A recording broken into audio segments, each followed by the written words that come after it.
Os aminoácidos são compostos que formam as proteínas. Imagina que uma proteína é como se fosse um trem e os aminoácidos são os vagões desse trem. Eles interagem através de ligações peptídicas e nós sabemos da existência de ao menos 20 aminoácidos na natureza que, quando combinados em variedade e também em diferentes quantidades, podem formar infinitas proteínas. No vídeo de hoje eu vou te explicar tudo o que você tem que saber sobre os aminoácidos e também em especial sobre os BCAAs, os aminoácidos de cadeia ramificada. Se você saber mais, fica comigo até o final desse vídeo que eu já te conto.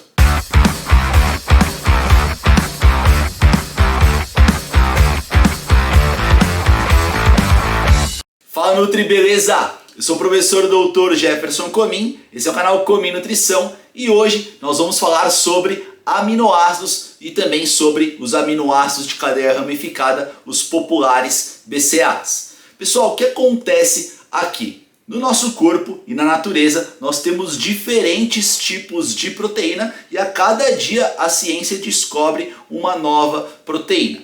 E como que essas proteínas são formadas? Essas proteínas são formadas através da interação de aminoácidos. Como eu exemplifiquei para vocês, imagina que uma proteína é como se fosse um trem e cada vagão desse trem é um aminoácido que está interagindo através das famosas ligações peptídicas. Nós sabemos que existem ao menos 20 aminoácidos na natureza, nós temos conhecimento de 20 aminoácidos, que quando combinados em variedades ou então em quantidades diferentes, eles conseguem formar infinitos tipos de proteínas. Então, como eu mencionei para vocês, a cada dia o ser humano descobre uma nova proteína.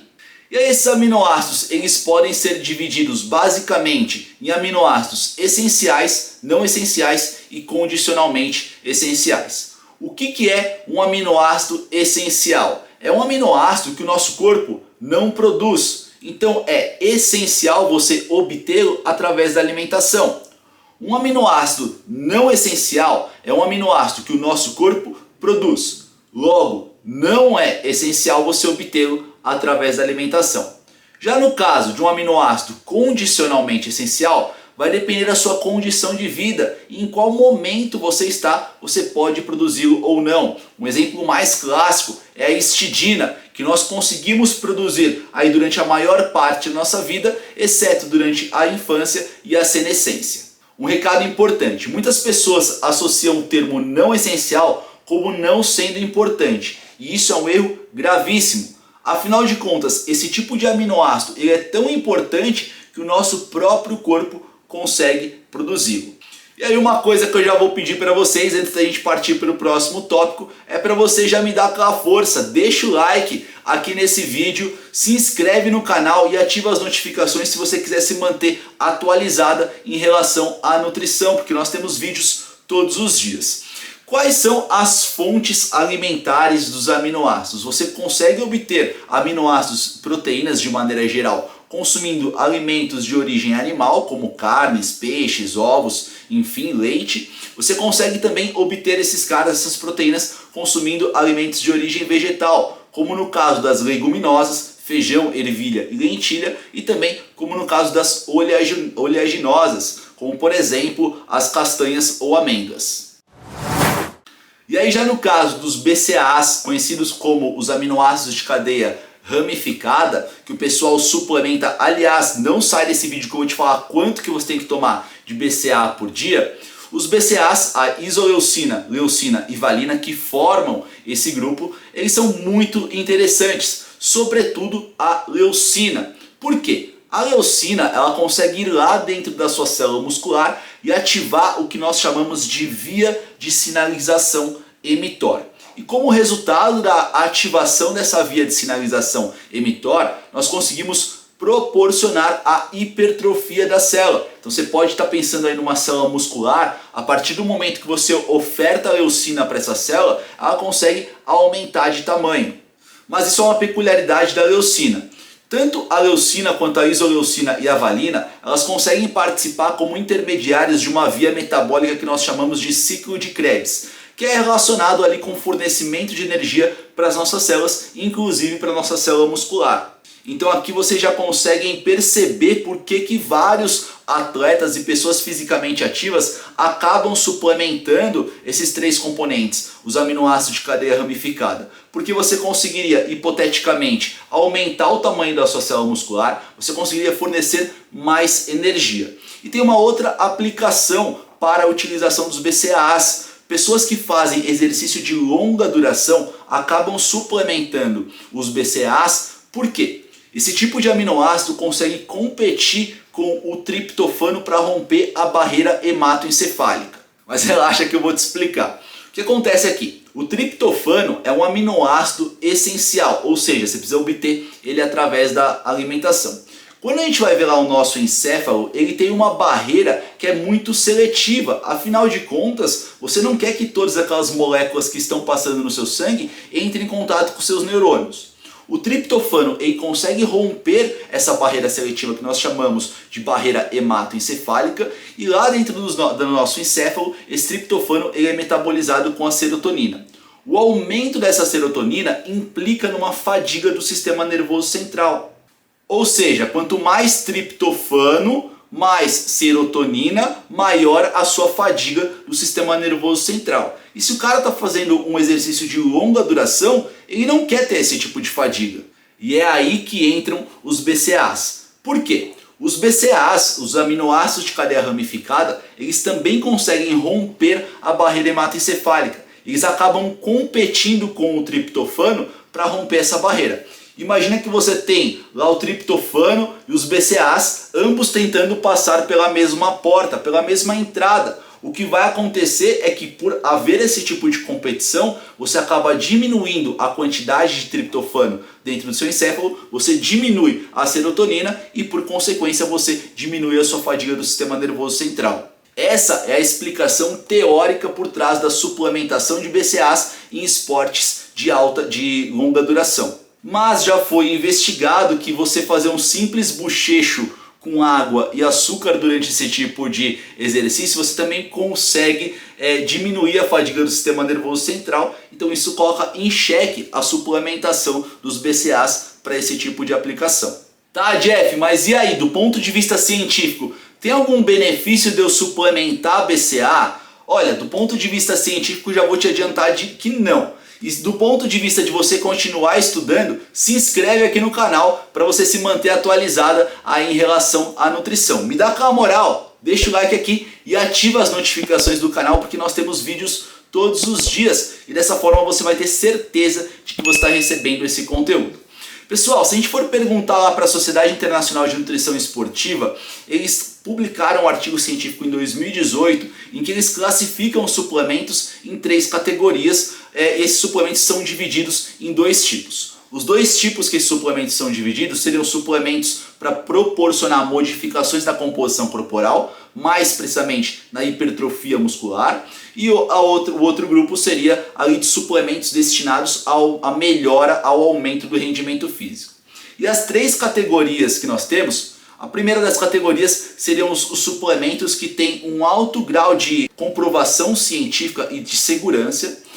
O segundo das divisões seriam de suplementos que têm poucas evidências científicas, e a terceira divisão seriam suplementos que não têm nada de comprovação científica e que nós não devemos utilizar. Se a gente for ver os BCAAs, eles estão classificados na categoria 2, tanto para o aumento de massa muscular quanto para o rendimento físico.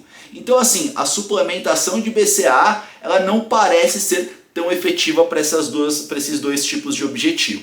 Mas se mesmo assim você decidir suplementar BCAA, você pode encontrar referências aí falando para você suplementar de 6 até 10 gramas de BCAA por hora de exercício físico. Então você vai fazer aí uma maratona, vai durar 3 horas, por exemplo. Você pode tomar de 6 até 10 gramas de BCAA por hora desse tipo de exercício. Ou então eu trouxe essa tabela que eu vou projetar agora para vocês. É claro que antes de eu projetar, não esquece de deixar o like aqui para mim, acho que é a 29ª vez que eu peço isso para vocês. E os malucos não deixam a porcaria do like. Então se liga só nessa tabela. Essa tabela nós temos aí 3 colunas. A primeira delas fala sobre a categoria, onde nós temos duração, frequência e quantidade. Na segunda coluna nós temos aí a classificação. E por fim, nós temos na terceira coluna o critério. Então vamos ver. Na duração, você pode definir uma suplementação de período curto, correspondendo a uma duração de 3 dias ou menos, de período moderado, que vai corresponder de 4 até 10 dias, e de período longo, você vai suplementar os BCAAs por mais do que 10 dias. Em relação à frequência, ela pode ser alta ou baixa. No caso de uma baixa frequência, você pode suplementar doses de 1 até 2 doses. Na frequência alta, 2 para mais doses, 3, 4, 5, 10 doses. Em relação à quantidade, então eles falam aí que você pode utilizar uma classificação referente ao peso. Então a quantidade baixa vai ser você fornecer menos do que 200 mg de BCA por quilo por dia para o seu paciente ou para você. E na quantidade alta você vai fornecer mais do que 200 mg por quilo por dia para o seu paciente. Então, através dessa tabela, você pode elaborar um planejamento de suplementação dos BCAAs aí para você ou para o seu paciente, de acordo com a frequência, com a quantidade ou então até mesmo com a duração dessa suplementação. E agora vai a minha sincera e humilde opinião para vocês sobre a suplementação dos BCAAs. Eu não utilizo suplementação de BCAAs nem em mim, nem nos meus pacientes, porque eu não acredito na efetividade desse tipo de suplemento. E aí até estudando e vendo o que o ISSN coloca pra gente, eles também falam que acaba não sendo muito legal. Eu pergunto para vocês, o que será que vale mais a pena? Eu suplementar os aminoácidos de cadeia ramificada, os BCAAs, que são apenas 3, ou eu consumir uma proteína que tem uma variedade de aminoácidos, ou seja, tem os 20 aminoácidos que nós conhecemos, inclusive os BCAAs. Me parece muito mais inteligente e completo eu suplementar uma proteína que tenha um alto valor biológico e consiga me proporcionar os BCAAs do que tomar apenas o BCAA. Eu costumo exemplificar da seguinte forma. Imagina que o BCAA é como se fosse o pedreiro, ele sabe subir a parede, afinal de contas você tem a leucina que estimula via mTOR e proporciona a hipertrofia muscular. O BCAA é como se fossem os pedreiros. Agora você pega e olha para uma proteína.